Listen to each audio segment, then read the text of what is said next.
We have another representative running in Bowen-Dunbarton, but as I said, a lot of folks have very tight schedules here, and if I might, Mr. Martin, ask you to wait just one little second and invite Jim Adams to come up here. Jim Adams is running for executive council for Concord and all those other towns. He and I had a little bit of a discussion prior to today because a birdie had given me some bad information that, in fact, Mr. Adams had endorsed Jane's opponent.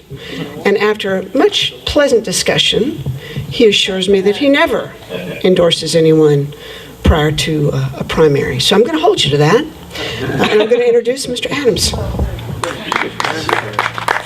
Yeah, I learned many years ago that, and I took this advice to heart, and it's been pretty good, that for the most part, you endorse the individual that looks at you in the mirror. Because you've got, especially for those guys, I look around this place, meet people who have run many times, hard work. You got to focus on what you need to take care of.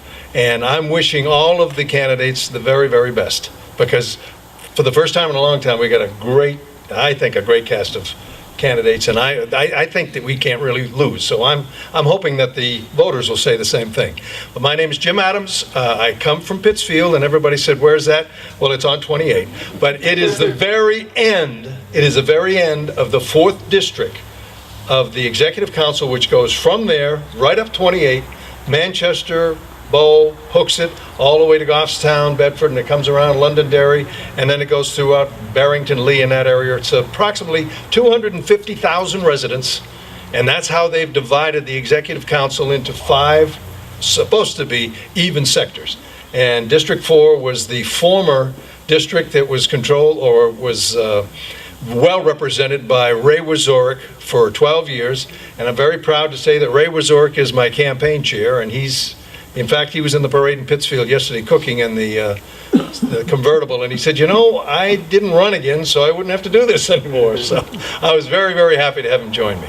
But a lot of people would like to be educated about the Executive Council. What does it do? Well, I've got 2 real good examples, and it dovetails into what our first speakers have been chatting about. Education. I am a firm believer that it's the most important thing that we have for our children is the education we give them. If we give them a good start, then they're in great shape. And right now, I'm not happy with the way things are going. Now, I'm sure many of you know of a man called Bill Duncan. He is suing the state of New Hampshire because he felt that what I thought was an excellent tax credit, business tax credit, to help those children who don't have the wherewithal to go to a charter school. It was designed for them. I thought it was outstanding. I still think it was outstanding. He didn't like it, so he sued the state. Then the next piece of this conversation is so unbelievable you can't make it up. The governor of the state of New Hampshire nominated this knucklehead to go on the Board of Education.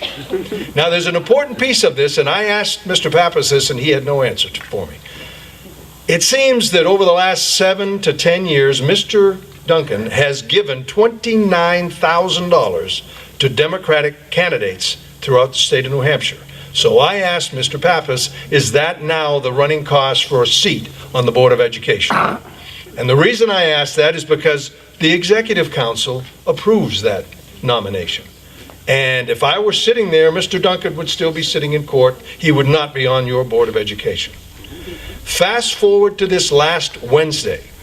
Now, we know that Medicare expansion is a fait accompli. It's done. The horse is out of the stall. But at 9:30 on Wednesday morning, Governor Hassan told the Executive Council, we have a 178-page document that's coming from this administration, the most trustworthy group we've ever known. That people you never see Obama's name and the word truth in the same sentence. I've looked everywhere. You can't find it. He doesn't understand what truth is. So think about this now. This is something from the Obama administration. 170 pages for the contract of expanding Medicaid.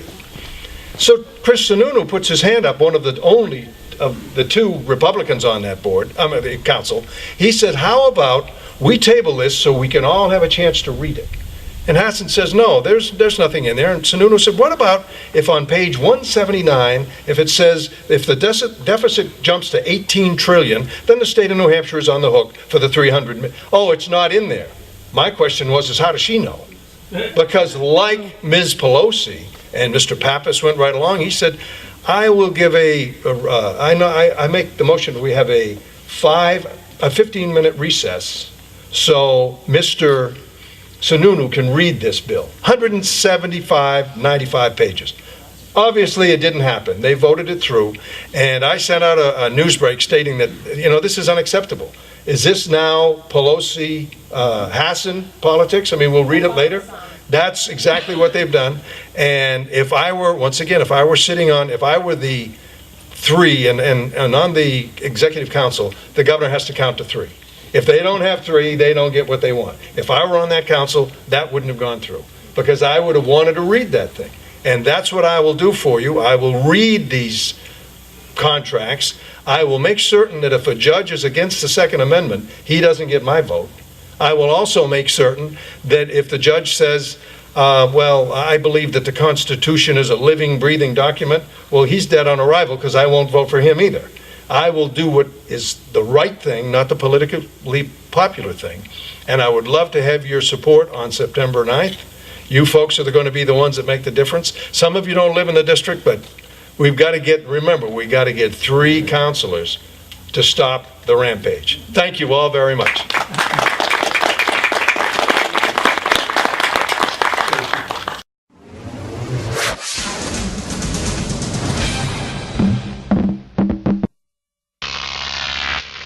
Croc TV.